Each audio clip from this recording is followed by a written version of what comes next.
किसी बच्चे के ज्यादा नंबर आ रहे हैं तो हमें लगता है यार उसके ज्यादा क्यों आ रहे हैं। बाकी बच्चे हंस रहे हैं लेकिन उस बच्चे ने कभी अपना कॉन्फिडेंस लूज नहीं किया। Being selfish is considered bad. Doubts पूछना कोई पाप नहीं है, अपने डाउट्स छुपा लेना पाप है। अगर आप पूछ लोगे तो ज्यादा बढ़िया रहेगा, आप दबा जाओगे तो क्या पता वो डाउट कहां जाके गड़बड़ करेगा।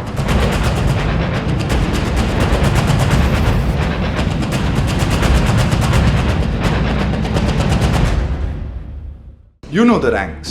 You've seen the movies. You think you know Kota. Think again. Welcome to EdTake, the Kota chapter, where we are ditching the headlines to bring you the ground reality, straight from the classrooms. Pressure क्या है? Teachers क्या सोच रहे हैं? और AI इस legacy system को कैसे शेकअप कर रहा है? इन सब सवालों के साथ It's time to listen to the real voices of the student capital of India, Kota.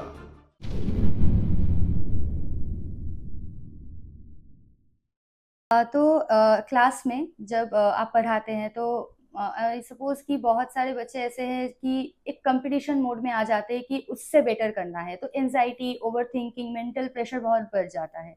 तो as a teacher what's your say in that? देखिए मैम, कंपटीशन जब तक हेल्दी है तब तक वो बहुत अच्छा है, राइट।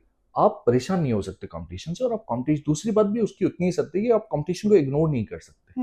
कंपटीशन चाहिए, हाँ चाहिए, जरूरी है, हाँ जरूरी है, हाँ उसका अनड्यू स्ट्रेस नहीं लेना, दैट्स वेरी इंपॉर्टेंट, राइट। मतलब as a student I remember कि यार हम पढ़ते हैं, अभी किसी बच्चे के ज्यादा नंबर आ रहे हैं तो हमें लगता है यार उसके ज्यादा क्यों आ रहे हैं, हमारे आने चाहिए ज्यादा, right. We should be the topper kind of a thing. तो हम उस एस्पेक्ट के ऊपर फोकस करते हैं कि अगली बार अपन ज्यादा लेके आए नंबर। अब मैं ये लेके ही बैठ जाऊं कि नहीं यार मेरे तो कम आ गए, अब मैं लेके बैठ ही जाऊं उस बात को, तो that's not the way to do it, right. Action is very important. So after you find that competition, it is very important that you take the right action, right? If you don't take the right action, it will be difficult, otherwise everything is okay, right? So anxiety we don't need, obviously that's not required, because anxiety actually comes from inaction. When I say that if you can act on it, if you can act on the problem, that's the best way, right? That's the most important thing.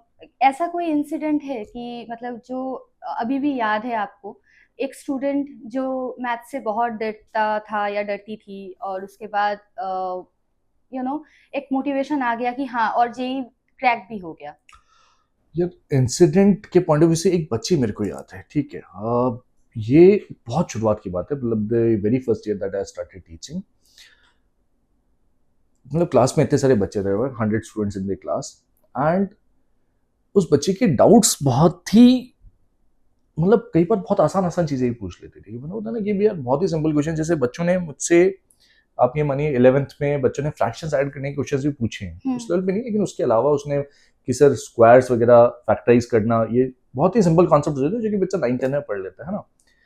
वो बालिका ने कई बार पूछे, मैं class में हाथ raise करके पूछे। The most important aspect of this particular thing was कि बाकी बच्चे हंस रहे हैं लेकिन उस बच्चे ने कभी अपना कॉन्फिडेंस लूज नहीं किया, ठीक है। एज टीचर्स वो मेरी जिम्मेदारी है कि उसने मेरे से कोई भी आसान क्वेश्चन पूछा तो मैं बताऊंगा, तो मैं बताऊंगा ही। मतलब कोई बच्चा हंस रहा है तो उसको मैं मना भी करता हूँ कि हंसने की जरूरत नहीं है तुम्हें, बिकॉज किसी बच्चे को कोई डाउट है तो डाउट है ना, मतलब आपको वो चीज आती है, अच्छी बात है, उसको नहीं आती है उसको पूछना तो यार, why are you laughing at about it, right.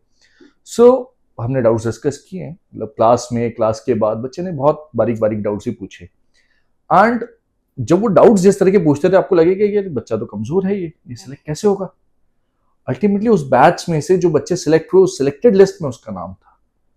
तो that was something which is like कि डाउट्स पूछना कोई पाप नहीं है, अपने डाउट्स छुपा लेना पाप है। कि कई बच्चे डाउट्स पूछते ही नहीं है कि यार बाकी लोग हंसेंगे, बाकी लोग क्या सोचेंगे, कि बाकी लोग क्या सोचेंगे आपके लिए रेलेवेंट नहीं है। एज स्टूडेंट, अगर मैं स्टूडेंट से बोलूं तो आपके लिए रेलेवेंट नहीं है। एवरी क्लास आई से दिस कि भाई बाकी लोग क्या सोचेंगे वो आपके लिए रेलेवेंट नहीं है। क्यों? आप अगर आईआईटी जेईई की तैयारी कर रहे हैं, आपको अगर आईआईटी में पहुंचना है तो आपको पहुंचना है ना, दूसरे की टेंशन लेके थोड़ी पहुंचोगे, खुद की टेंशन लेके पहुंचोगे वहां पे। And being selfish is considered bad as a, let us say, जब वो बोलते हैं ना कि कैसा होना चाहिए इंसान को सेल्फिश, मैं कहता हूँ जब जेईई की तैयारी कर रहे हो तो थोड़े से हो जाओ कि यार मेरे को डाउट है ना, मैं पूछ लेता हूँ, बाकी लोगों की टेंशन नहीं लो, तो be very selfish about it, ask shamelessly.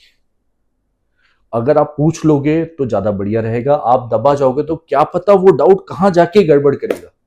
तो जैसा इससे पहले मैंने कहा ना, क्वेश्चंस जो पूछे जाते हैं उसमें बहुत सिंपल सिंपल चीजें भी इन्वॉल्व कर ली जाती हैं। एक क्वेश्चन में 5 एस्पेक्ट्स इन्वॉल्व है, जिसमें से एक टफ है, 4 आसान है।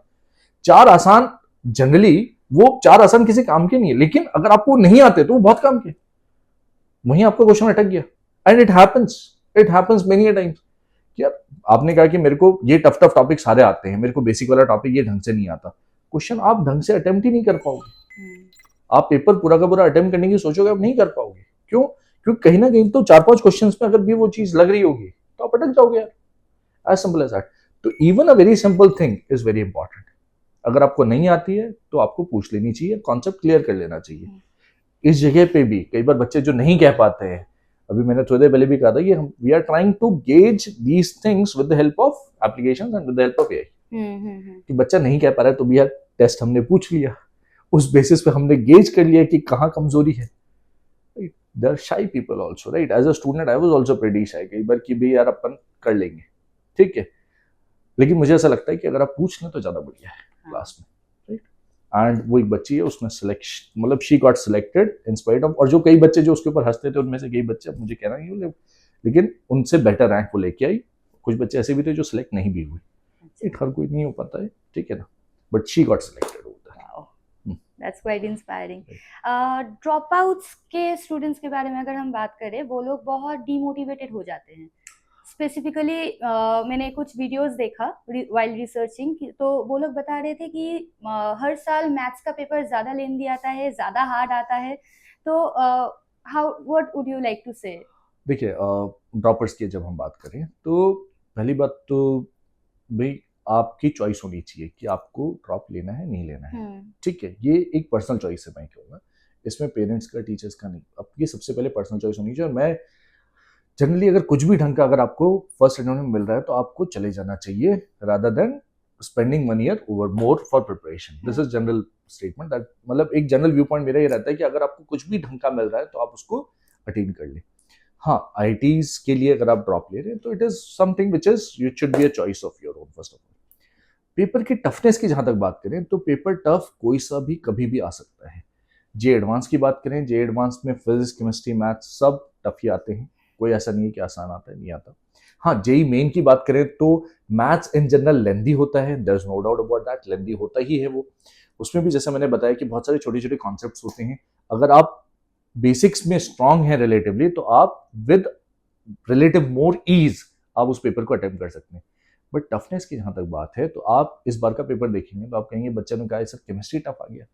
तो टफ कभी भी कुछ भी आ सकता है। जेई मेन में 10 पेपर होते हैं एक शिफ्ट में, कि भाई जनवरी में सेशन में 10 टोटल पेपर होंगे अलग अलग शिफ्टों में। 10 में से हो सकता है 7 में मैथ्स टफ हो, लेकिन हो सकता है 3 में physics tough. There is a possibility, there is very much a possibility, right? And आपको नहीं पता कि आपके पेपर में क्या होना है। तो एज अ स्टूडेंट जब आप प्रिपेयर कर रहे हो तो आपको तो तीनों सब्जेक्ट को ढंग से ही प्रिपेयर करना है, राइट? अच्छा, मैथ्स का पेपर जैसा आता है उसको वैसे ही सॉल्व करना है, there is no doubt about that. कई बच्चे मैथ्स त्यागने की सोचते हैं, त्यागने से कुछ नहीं होगा ना। क्यों भाई? आपको अगर ढंग की रैंक लेके आनी है तो बिना मैथ्स के तो आप ला ही नहीं सकते। ढंग का अगर आपको परसेंटेज स्कोर लाना है तो ढंग का परसेंटेज स्कोर विदाउट मैथ्स नहीं आता। अच्छा, मैथ्स टफ आता है तो ऐसा थोड़ी है कि सिर्फ आपके लिए टफ आ रहा है। मैथ्स टफ सबके लिए आ रहा है ना भाई। मतलब ऐसा नहीं है स्पेसिफिकली कि नहीं यार आपसे ही कोई दुश्मनी है कि पेपर आपको ही टफ मिल रहा है, ऐसा तो कुछ है नहीं। सबके लिए टफ है and it is a competitive exam, percentage score है, आपको बाकी बच्चों से बेहतर करना है, as simple as that. Maths लिया है तो वो चीज है, बस इतना सा। क्योंकि आप देखें, अगर मान लीजिए टफनेस की बात जब हम करते हैं तो परसेंटेज स्कोर्स अगर हम कंपेयर करें सेम मार्क्स पे, तो 50 मार्क्स मैथ्स में, 50 मार्क्स फिजिक्स में, 50 मार्क्स केमिस्ट्री में। अगर मैथ्स टफ है तो 50 मार्क्स पे आपकी बहुत अच्छी परसेंटेज आ जाएगी, तो you should be happy about it, you should be happy about it, that's simple as that. Relatively 50 marks मतलब एक particular level of marks attain करना मैथ्स में थोड़ा आसान ही कहूंगा मैं relatively, right? Okay, so the last question that I would like to ask, anything like you have been a student, now you are a teacher, and बहुत सारे experiences आपने gather किए इतने सालों में, तो one thing that you would like to suggest to the new aspirants of JEE? Suggestion देखिए, अगर आप आईआईटी जेईई की प्रिपरेशन करना चाहते हैं तो फोकस प्रिपरेशन बहुत ज़्यादा इंपॉर्टेंट है। मतलब बहुत कुछ होता है करने के लिए, आप कहीं भी पढ़ें, मतलब आपके पास ये भी है बहुत सारी, आज की तारीख में फोकस बहुत ज़्यादा ज़रूरी है। क्योंकि आप रिसोर्सेज देखें, रिसोर्सेज की कोई कमी नहीं है। आप देखिए, पढ़ाने वालों की कमी नहीं है वैसे, frankly speaking there are plenty of teachers also available, right, plenty of resources available. The important thing is focus first of all, कि if you can remain focused for your preparation of, let us say आप 11th-12th में preparation कर रहे हैं, कई बच्चे पहले भी 9th-10th में भी थोड़ा बहुत फोकस करके प्रिपरेशन करना चाहते हैं।